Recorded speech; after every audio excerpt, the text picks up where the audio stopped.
பக்தி என்றால் என்ன என்பதை உணர்த்தும் ஒரு பெரும் பாடம்.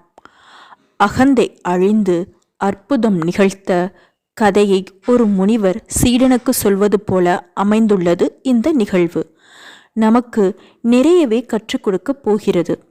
எவ்வளவுதான் நாம் விழுந்து விழுந்து சாமி கும்பிட்டாலும் எந்த பிரயோஜனமும் இல்லை என்று நினைக்கும் பொழுது இந்த கதையை யோசித்து பாருங்கள்.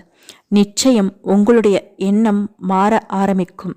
இந்த பதிவில் வாங்க அந்த கதையை தெரிஞ்சுக்குவோம். முனிவர் சொல்ல ஆரம்பிக்கிறார். முன்னொரு காலத்தில் என் ஆசிரமத்திற்கு ஒரு பக்தன் வந்தான். அவன் ஞானத்தை தேடி வந்தவன் போல் தோன்றினான்.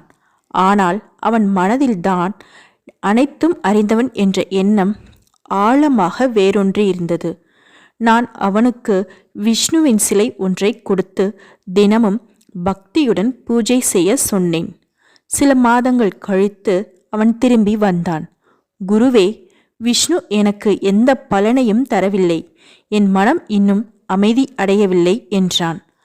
அவன் மனதின் அறியாமையை உணர்ந்த நான் ஒரு புன்சிரிப்புடன் அவனுக்கு சிவனின் சிலை ஒன்றை கொடுத்தேன்.